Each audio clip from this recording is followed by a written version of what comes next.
Ok, listo. Entonces, bueno, dice, ya van ingresando. Muy bien. Bueno, muy buenas noches nuevamente. Espero se encuentren muy bien. Hoy vamos a Buenas noches, profe. muy buenas noches. Hoy vamos a desarrollar el CIPAS número 2 de la unidad 3, que está relacionado a los cuantificadores y razonamiento lógico, matemático.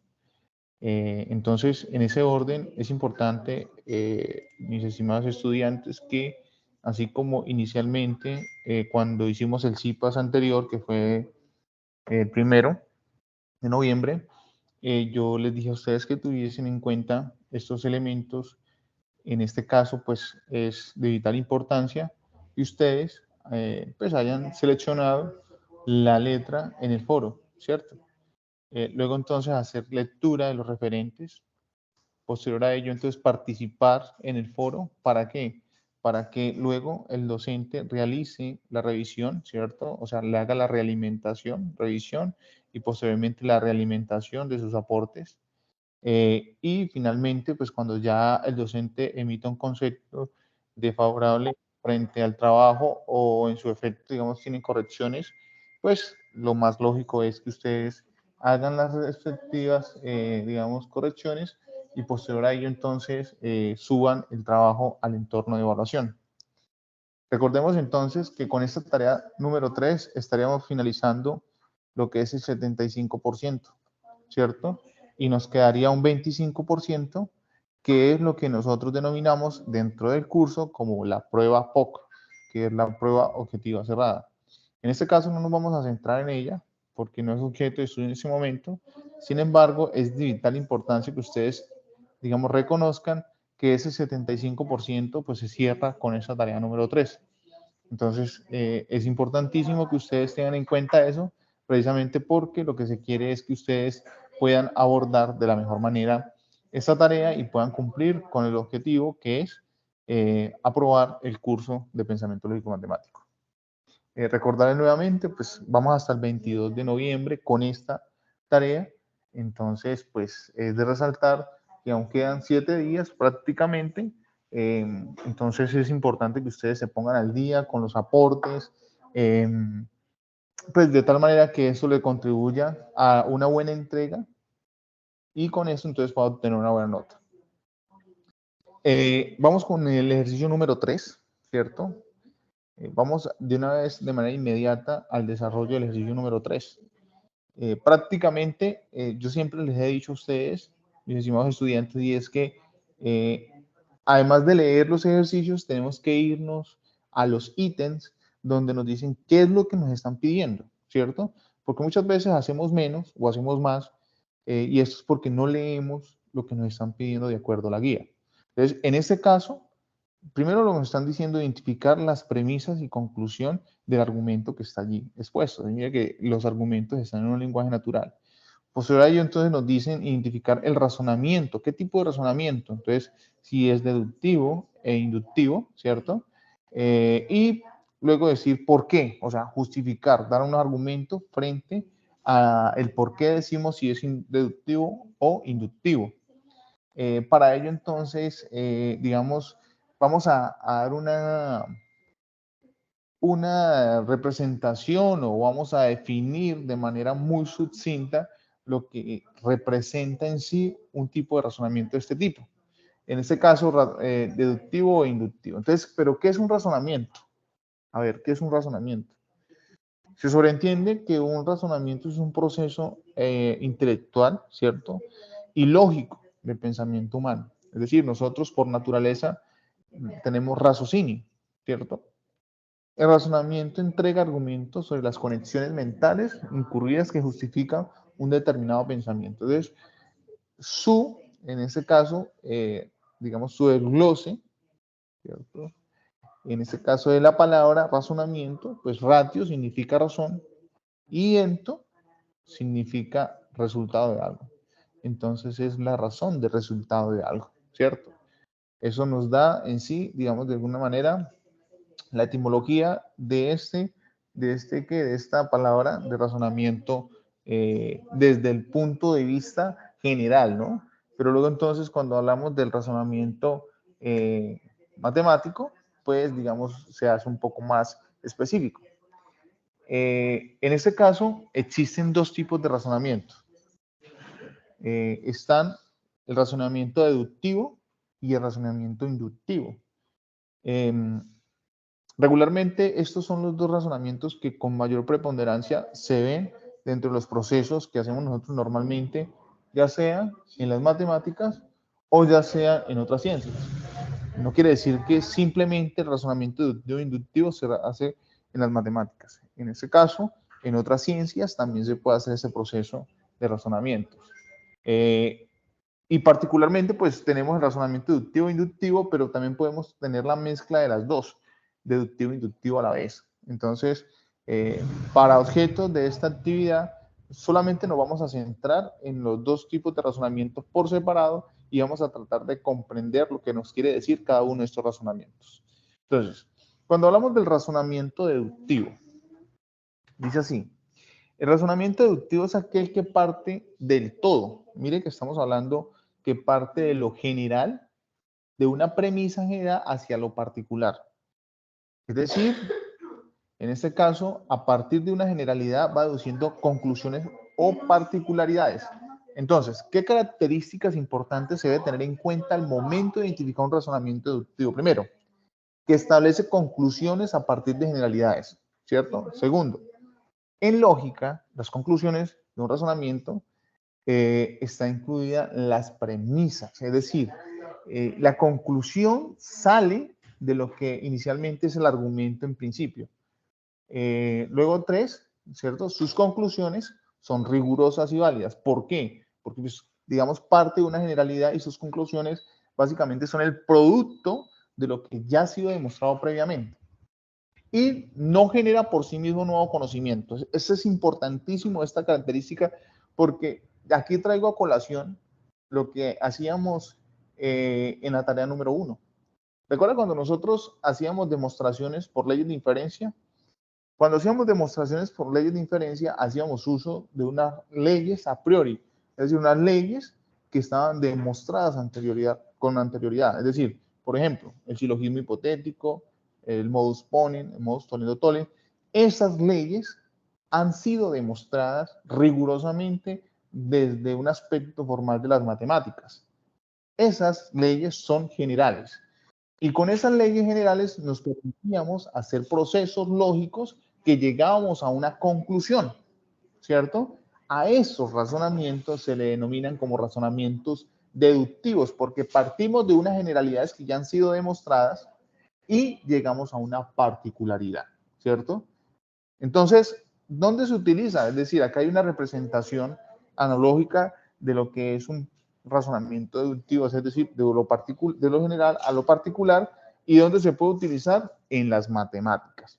Con mucha recurrencia, nosotros encontramos que en las matemáticas utilizamos razonamientos deductivos. ¿Por qué? Porque siempre vamos a partir de algo que ya ha sido demostrado previamente y lo único que nosotros hacemos es hacer la demostración de que efectivamente esa ley funciona.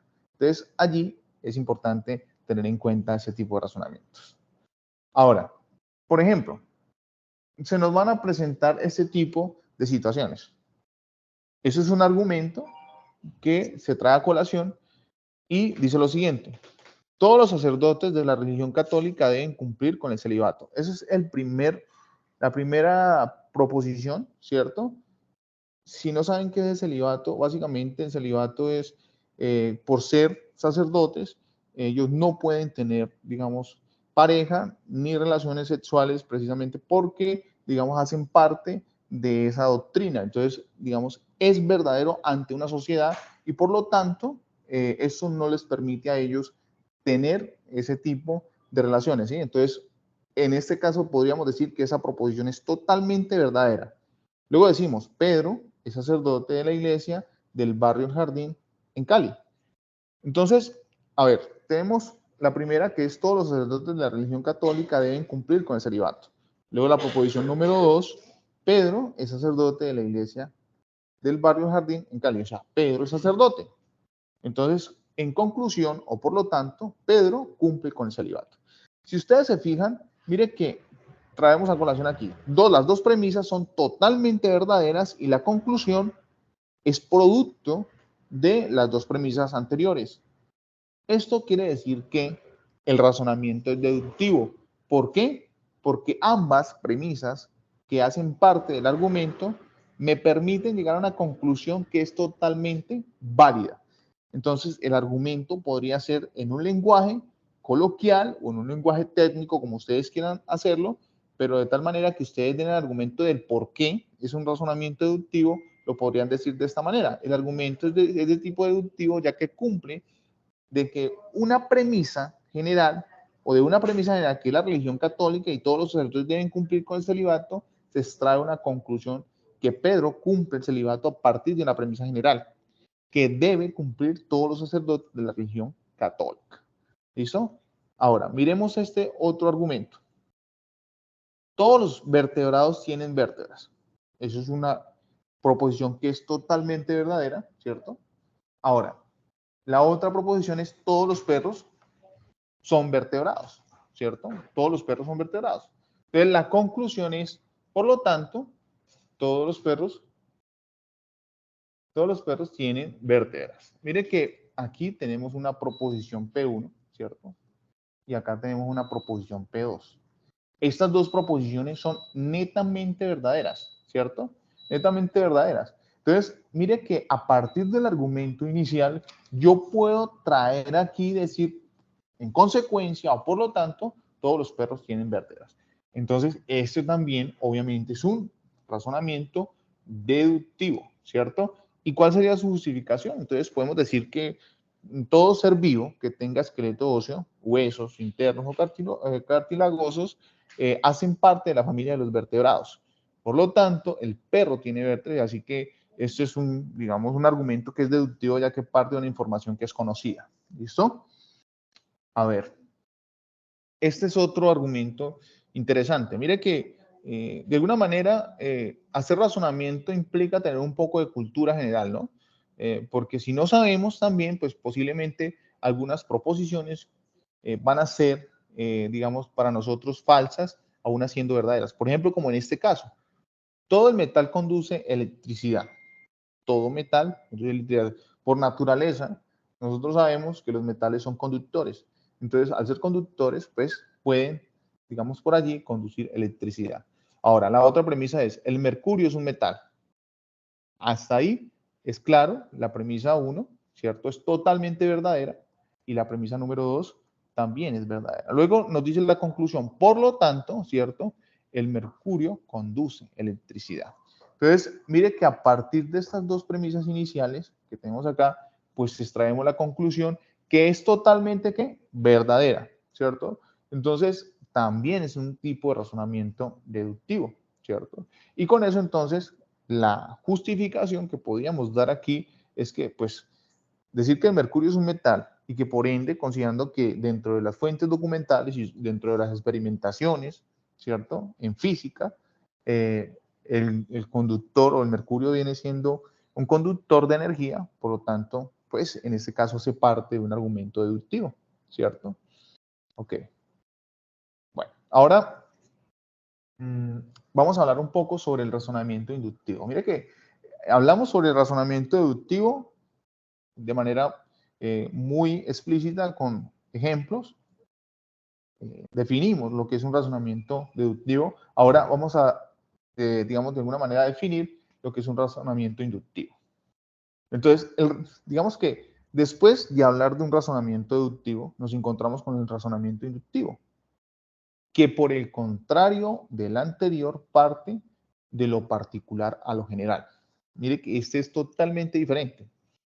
A partir de premisas particulares que resultan de la observación de un fenómeno y razonamiento inductivo llevará a una conclusión de características generales. Entonces, ¿qué características tiene este razonamiento? Primero, se basa en la observación de hechos y fenómenos. Mire que aquí el tema del subjetivismo juega un papel importante porque, digamos, para muchas personas lo que puede ser verdadero, para otras personas puede ser falso. Entonces, aquí, pues, digamos, de alguna manera lo lo que el ser humano ha hecho es decir y crear métodos científicos para que lo que es subjetivo para unos o para otros pueda convertirse en un tipo de razonamiento. Ahora, la generalidad, digamos, se generalizan observaciones, ¿cierto? Se generalizan observaciones y sus conclusiones son probables. ¿Qué quiere decir que sean probables? Pues que pueden que pasen o pueden que no. Entonces, digamos, se convierte en algo que puede ser verdadero o falso. Y tienen el objetivo de generar nuevo conocimiento. A ver, mire que el otro simplemente lo que hacíamos era demostrar el conocimiento. Ahora, el razonamiento inductivo lo que hace es generar un nuevo conocimiento. No sé si de pronto por allá, dentro de sus experiencias, han podido observar o escuchar que por error, dentro de una experimentación, sacaron un medicamento o sacaron o encontraron el cura a una enfermedad, pero es básicamente porque lo que se pretende allí es a partir, ¿cierto? A partir de lo que es particular, de situaciones muy particulares, de experimentaciones muy particulares, se llega a un consenso de tal forma que ese consenso me permita a mí sacar una generalidad. Y esa generalidad, digamos, de alguna manera me permite después hacer otro tipo de razonamiento que es el que expliqué inicialmente y es el razonamiento deductivo. Entonces, por ejemplo, digamos, dónde tiene aplicación? Pues con normalidad en la parte de la investigación en laboratorios, ¿no? Porque en la parte de los laboratorios se hace o se juega mucho el rol de lo que tiene que ver con la observación y de los comportamientos de lo que tiene que ver con los experimentos. Entonces, allí, pues, lo que le decía inicialmente, al convertirse en algo tan subjetivo, entonces los pensadores lo que han hecho es decir, bueno, entonces vamos a crear un método científico que me permita a mí establecer y cerrar esa brecha del subjetivismo asumiendo y respetando obviamente el pensamiento de cada uno de nosotros, ¿cierto? Entonces, por ejemplo, vamos a leer esta situación, que es una situación muy interesante, porque acá vamos a ver cómo, pues, Pedro hace un razonamiento de tipo inductivo. Entonces dice así, el cumpleaños de Pedro fue el lunes hace un año, o sea, hace un año fue el lunes, y notó que en el siguiente año caería el martes y que caería el miércoles en 2 años. Sin comprobarlo, o sea, simplemente sacó una conjetura y dijo, mis cumpleaños volverán a caer el lunes dentro de 7 años. Mire que aquí la premisa número uno, ¿cierto? La premisa número uno, en este caso es, premisa número uno acá, él notó que el siguiente año caería el martes. Y luego, premisa número 2, que caería el miércoles en 2 años. Por lo tanto, o en conclusión, sacó la conjetura que dentro de 7 días volvería a caer el lunes. Entonces, ahí la pregunta es, ¿está usando razonamiento inductivo? ¿Por qué y por qué no? Entonces, efectivamente, entonces decimos lo siguiente. Vamos a hacer un análisis riguroso aquí. Si Pedro está usando el razonamiento inductivo, depende del proceso que usa, no de si está en lo correcto o no. O sea, aquí es probablemente que suceda eso. Probablemente que suceda eso. Entonces, primero, notó similitudes y diferencias en el día en el que cae su cumpleaños cada año. Para los 3 años que analizó y notó que el día de la semana era el siguiente día de cada año. Ah, bueno, ahí hizo una generalidad, comenzando allí. Luego generalizó sus observaciones asumiendo que el patrón continuaría. O sea, allí, digamos, de alguna manera, él no consideró, ¿cierto?, de que hay años bifiestos, ¿cierto?, de que efectivamente durante los 7 años o 5 años siguientes, pues no se iba a cumplir eso porque, digamos, de alguna manera hay anomalías y hay años atípicos donde no se consideran, digamos, lo que es la regularidad de un año normal, ¿cierto? Ahora, formó una conjetura, aunque no lo dijo exactamente, su conjetura fue, si mi cumpleaños es X años después de mi último cumpleaños, la próxima vez caerá X días de la semana después que en mi último cumpleaños, que era lo que básicamente estábamos diciendo ahorita. Y nota que incluso aplicó la conjetura para hacer una predicción, aunque eso no es necesario, pues porque en este caso el razonamiento, pues aunque una predicción va más ligado a la parte de lo probabilístico, pues con el simple hecho de hacer una generalidad basándose en la observación es más que suficiente para decir que pues este es un tipo de razonamiento que es inductivo. Entonces la respuesta es que sí, él usó el razonamiento inductivo, hizo una conjetura sobre el patrón más grande y generalizó unas observaciones específicas. ¿Listo? Ahora, por ejemplo, vamos a encontrar una situación como esta. Juan es disciplinado y trabajador. Su esposa Rosa es una persona disciplinada y trabajadora. Por lo tanto, o en conclusión, los hijos de ambos seguramente son disciplinados y trabajadores. Si ustedes se fijan acá, la primera premisa es Juan es disciplinado y trabajador, luego su esposa, ¿cierto? Premisa 2. Y la conclusión, digamos, de alguna manera, es producto de la observación y no hay nada que me garantice a mí, pues, de que efectivamente los hijos de Juan y de su esposa Rosa vayan a salir trabajadores disciplinados como lo son ellos. Entonces, en este caso estaríamos haciendo un tipo de razonamiento inductivo, porque obviamente lo que vamos a decir acá es que parte de la disciplina del padre y de la madre para, digamos, inducir o concluir que sus hijos también serán disciplinados y trabajadores. Entonces, digamos, eso no garantiza que efectivamente eso vaya a pasar. Otro argumento podría ser, en mi habitación hace calor, ¿cierto? En la habitación de mi hermano hace calor. Entonces, por lo tanto, hace calor en toda la casa. Si ustedes se fijan allí, pues la premisa 1 es en mi habitación hace calor, la premisa 2 es en la habitación de mi hermano hace calor, en conclusión hace calor en toda la casa. No podríamos generalizar a partir de observaciones que se hacen específicamente en algunos contextos y generalizar que eso se cumple en todos los espacios. Entonces, aquí pues obviamente también estaríamos haciendo un tipo de razonamiento, en este caso inductivo, precisamente porque todo parte de la observación y de algo muy, digamos, de alguna forma particular para llegar a algo general. O sea, queremos crear digamos, una generalidad de algo tan subjetivo que pues no viene al caso. ¿Listo? Con esto, entonces, digamos que se construye un ciclo de conocimiento, lo he denominado, ¿por qué? Porque partimos de hechos, ¿cierto? Partimos de hechos de la realidad, ¿cierto? Y esos hechos se convierten en algo que puede ser muy particular para cada uno y subjetivo.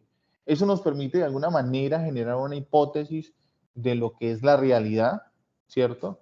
Y considerando de que esas realidades sean muy probables y dentro de esas probabilidades se pueden construir algunas generalidades, es decir, conocimiento. Ese conocimiento pues se analiza desde lo deductivo, demostrando que efectivamente de allí salen teorías, leyes y modelos, y esas teorías, leyes y modelos se hace una contrastación con la realidad para ver efectivamente si eso se cumple o no se cumple. Entonces, mire que allí es importante como nosotros, digamos, de alguna manera traemos aquí en la presentación, porque efectivamente pues nos damos cuenta de que esas realidades es lo que nosotros vivimos cuando hacemos un tipo de razonamiento o ya sea deductivo o ya sea inductivo. ¿Listo? ¿Hay alguna pregunta hasta ahí, estimados estudiantes?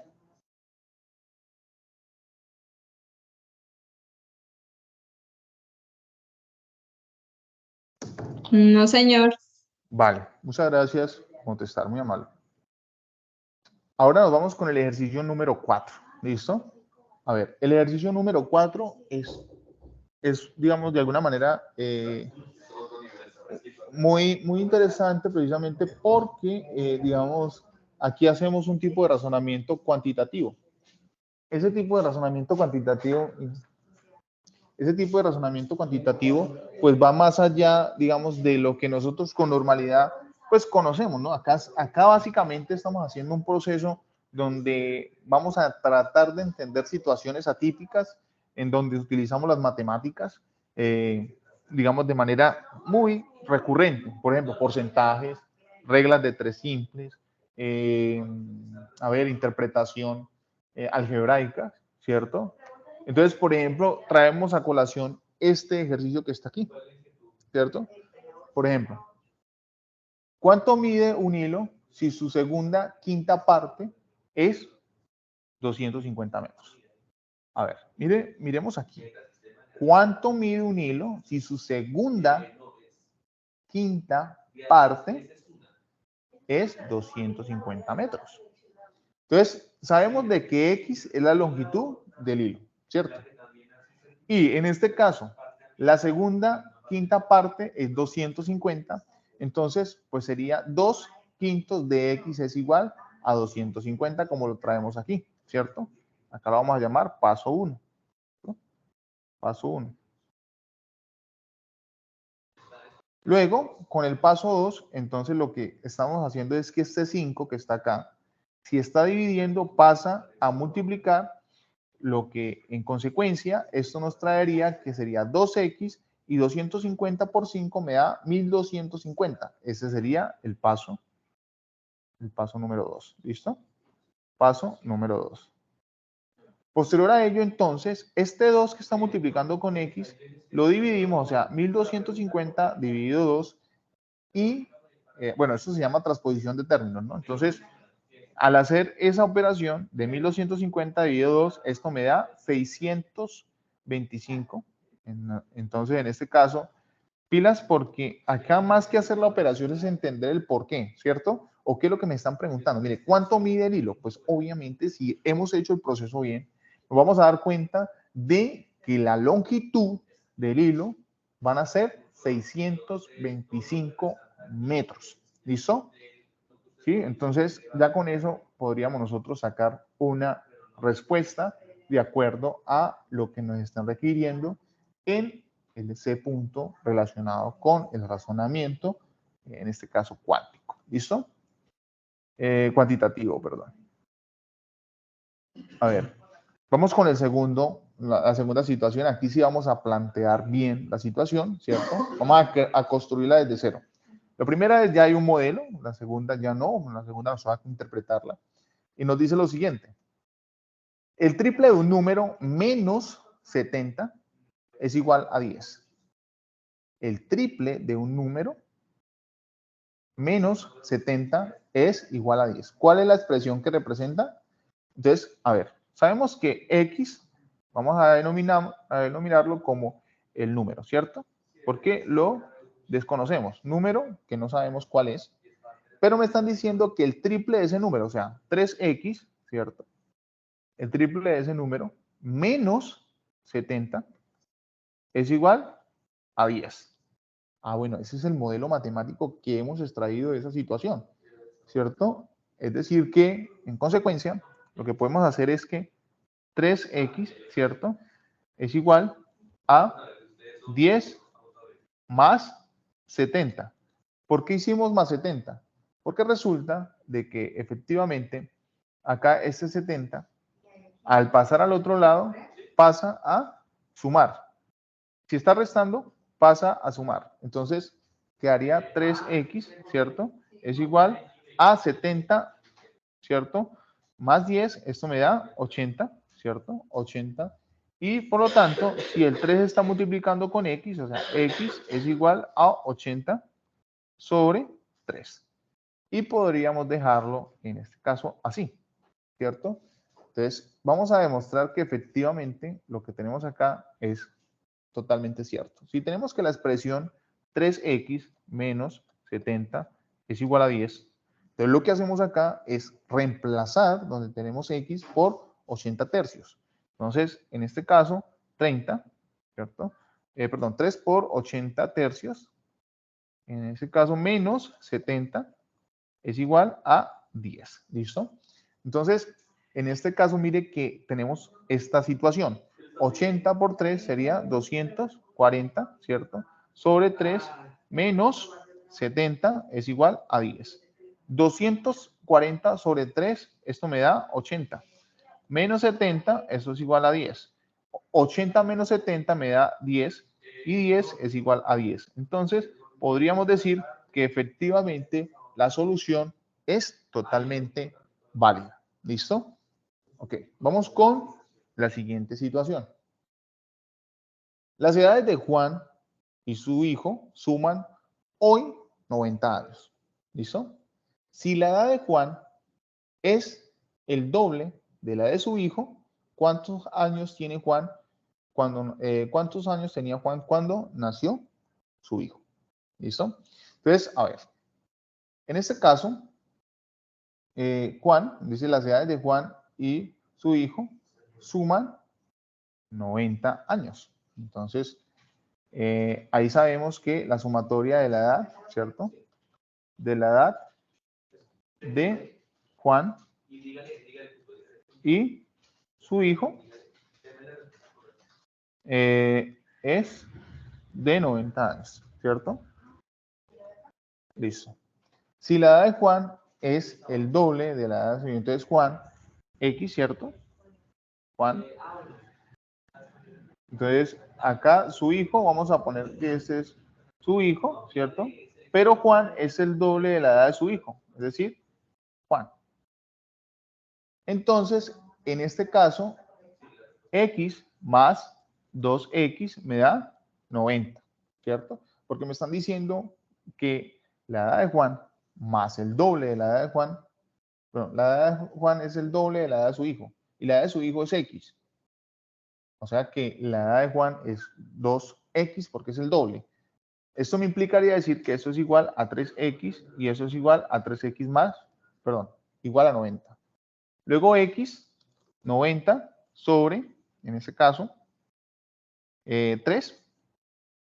Esto me da, en este caso, si tenemos 90 dividido 3, esto da 30. 30 años, ¿cierto? Es decir que, pues al día de hoy, ¿cierto? Al día de hoy, pues su hijo tiene 30 años y Juan tiene 60 años. O sea que cuando nació el hijo, pues él prácticamente tenía 30 años. Pero a la edad de hoy, su hijo tiene 30 años y Juan tiene 60 años. ¿Listo? Entonces, para que lo tengamos en cuenta, digamos que así básicamente se plantea la solución de una situación problema.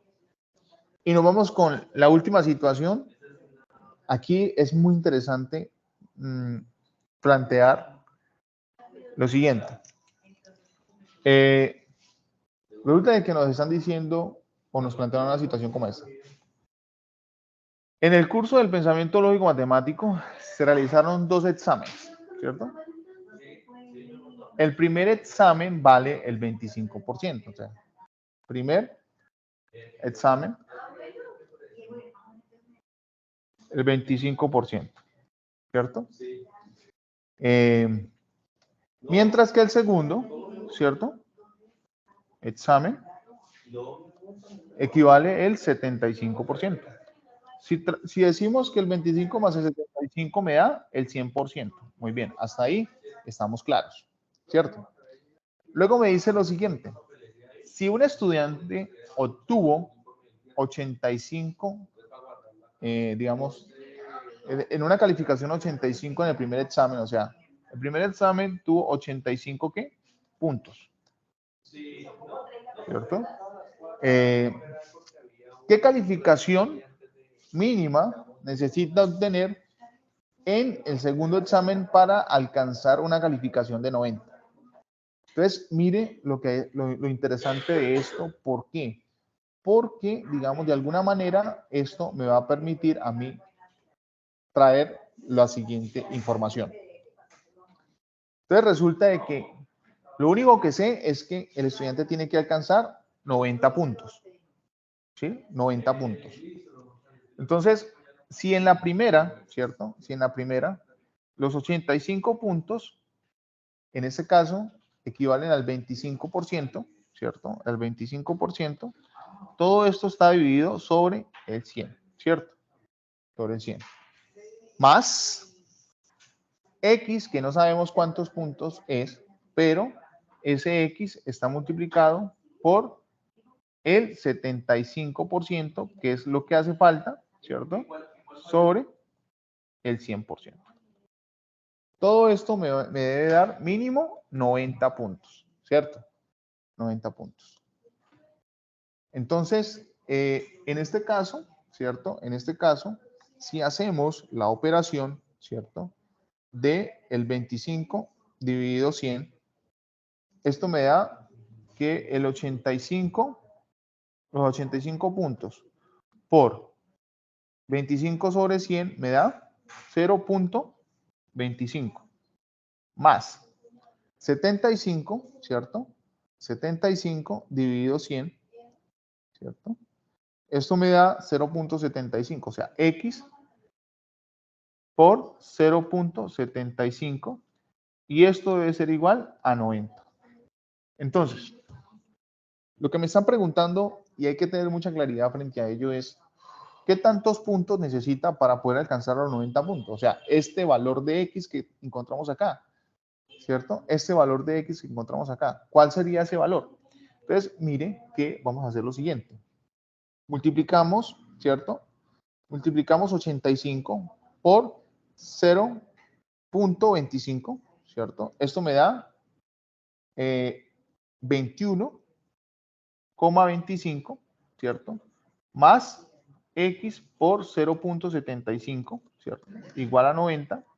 Luego entonces estos 21.25 van a pasar, están sumando, vamos a hacer esa transposición de términos, están sumando, pasa a restar, entonces sería X por 0.75 y eso es igual a 90 menos 21.25, ¿cierto? Entonces 90 menos 21.25, eso me va a dar entonces, eso me va a dar X por 0.75 y eso me da 68.75, ¿cierto?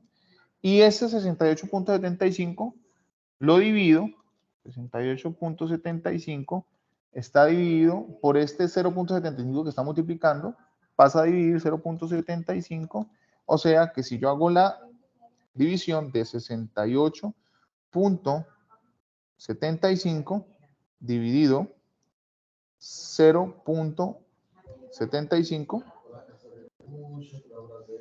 eso es de 91.7. O sea que prácticamente el estudiante, ¿cierto? Debe sacarse un puntaje de 91.7 puntos para que alcance a lo sumo, ¿cierto? A lo sumo una calificación de 90. A lo sumo una calificación de 90. Recordemos que si bien es cierto, en el 75, en el 25 se sacó 85 puntos. Se necesita sacar en el 75 91.7 puntos para alcanzar una nota de 90 puntos. Entonces, con eso, mis estimados estudiantes, podemos darnos cuenta de cómo en nosotros podemos hacer interpretación de situaciones, problemas sencillas. Ustedes, de hecho, pueden hacer, digamos, este tipo de aplicaciones en contextos inmediatos como lo que están, digamos, haciendo ahorita con la calificación que tienen ustedes particularmente. Porque ustedes tienen que sacar mínimo 70, mínimo en el 75 puntos, perdón, el 75% de 500, 300 algo, para poder, digamos, aprobar ese 75%. Y luego entonces serían 125 puntos posteriores, que serían lo de la POC.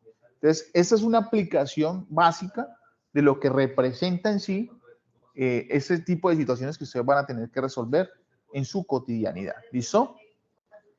Bueno, para el ejercicio, el último complementario de internacionalización, mis estimados estudiantes, yo les he enviado información correspondiente a cada una de las situaciones o a cada uno de los eventos que se han venido desarrollando durante todo este proceso de formación en el 16.4, ¿cierto? Y en el 16.5 también.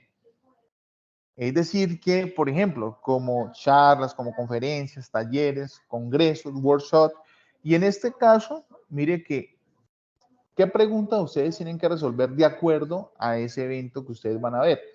Así no hayan asistido, yo les he enviado a ustedes grabaciones y lo importante es que hagan el análisis, ¿listo? Hagan el análisis. El nombre del evento, el nombre del expositor, cuál es el objetivo del evento, qué aprendizaje tuvo de las actividades realizadas en el evento, y esto debe estar mínimo entre 200 y 300 palabras y adicionar 3 pantallazos en donde se evidencie que participó de manera sincrónica o asincrónica de la conferencia, charla o demás. Entonces, esta información yo se las envío a sus correos institucionales. Por ejemplo, el segundo Congreso Internacional de Investigación de Enseñanza de la Física, se los envié. El tercer workshop de Ciencias Básicas, también se lo envié. La quinta semana de la química y sus aplicaciones también fue enviada. Digamos, la sexta, ¿no? Sexta semana de química y aplicaciones. El séptimo seminario virtual de estadística aplicada de la estadística de la ciencia de los datos.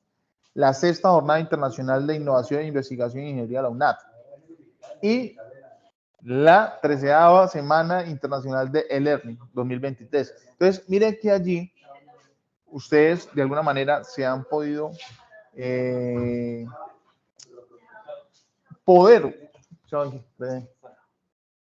han podido ustedes interactuar de manera oportuna en cada una de las estrategias que se desarrollan en torno al tema de la internacionalización como un aporte fundamental dentro de este proceso de formación y cualificación que tienen ustedes en la universidad. Entonces, no siendo más, mis estimados estudiantes, me gustaría mucho escuchar si tienen alguna duda en particular. Yo con todo el gusto les puedo solucionar en la medida de mis posibilidades.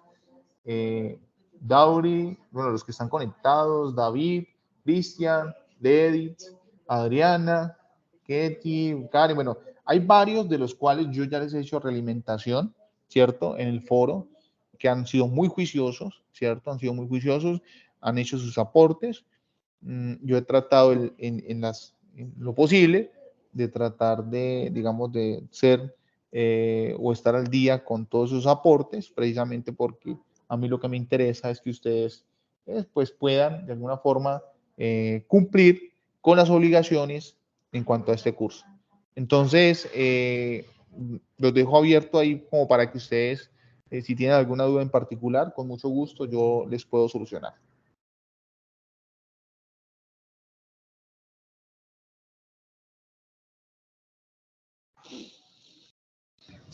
Profe, yo tengo una pregunta.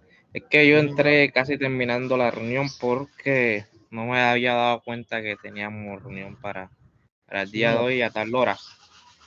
La grabación esta usted la va a subir a TEN. Sí, señor, como todas las grabaciones, toda la información yo la he estado enviando a los correos institucionales, también los he enviado por los foros. Ahí van a estar todas las grabaciones, las webs, los CIPAs, todo lo que hemos hecho está en el foro, ¿listo? No te preocupes por ello. Igual yo ahorita descargo esta información y yo creo que a más tardar, más nochecita o en su defecto mañana en la mañana les estaré compartiendo la grabación de este CIPAS, ¿listo?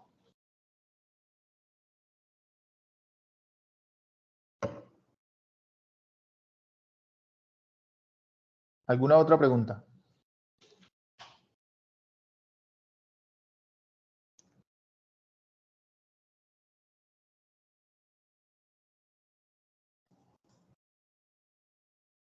Bueno, creo que no. Entonces, como les mencioné con anterioridad, es importante, mis estimados estudiantes, que tengan presente que ya el 22 estaremos cerrando esta tarea número 3, lo cual, pues, digamos, de alguna manera es importante que ustedes cumplan con ella, ¿cierto? Para que puedan llevar eh, a cabalidad el objetivo de poder cumplir con este curso. Yo les pido muy amablemente que si no han hecho sus aportes, lo hagan en la menor brevedad posible. Ya ustedes comprenden que faltando 3 días ya no se hace realimentación. Entonces, es decir, prácticamente hasta el 19 hay plazo para hacer las realimentaciones, que ustedes suban a los foros y con eso entonces, pues tratar de poder cumplir de la mejor manera. Hay algo particular y es lo siguiente. Muchachos, no dejemos para último momento hacer los aportes. ¿Por qué? Porque puede pasar lo mismo que pasó con la tarea número 2. Y resulta de que hubo muy poca participación por parte de los estudiantes. Y digamos que en este caso, cuando presentaron, porque hubo también muy buena participación en la entrega, pero los trabajos fueron de muy baja calidad. Esto, de alguna manera, no permitió que muchos de los estudiantes que presentaron cumplieran a cabalidad con el objetivo de hacer un buen trabajo, sino que la calificación fue muy básica. Entonces, en este caso, no siendo más, me alegra mucho o me alegró mucho poder compartir con ustedes esta noche este CIPAS. Seguramente sé que les va a ser de mucha ayuda para poder ustedes cumplir, digamos, con esta tarea. Y quedo pendiente a cualquier pregunta e inquietud frente al proceso y desarrollo de la misma. Estaremos pendientes por el correo institucional, por el correo interno del campus o digamos que digamos, se puede hacer por el medio del foro. Entonces, no siendo más, espero tengan una excelente noche, cuídense mucho y hasta pronto. Chao, chao. Profe, muchas gracias. Chao. Vale, a ustedes. Gracias, profe.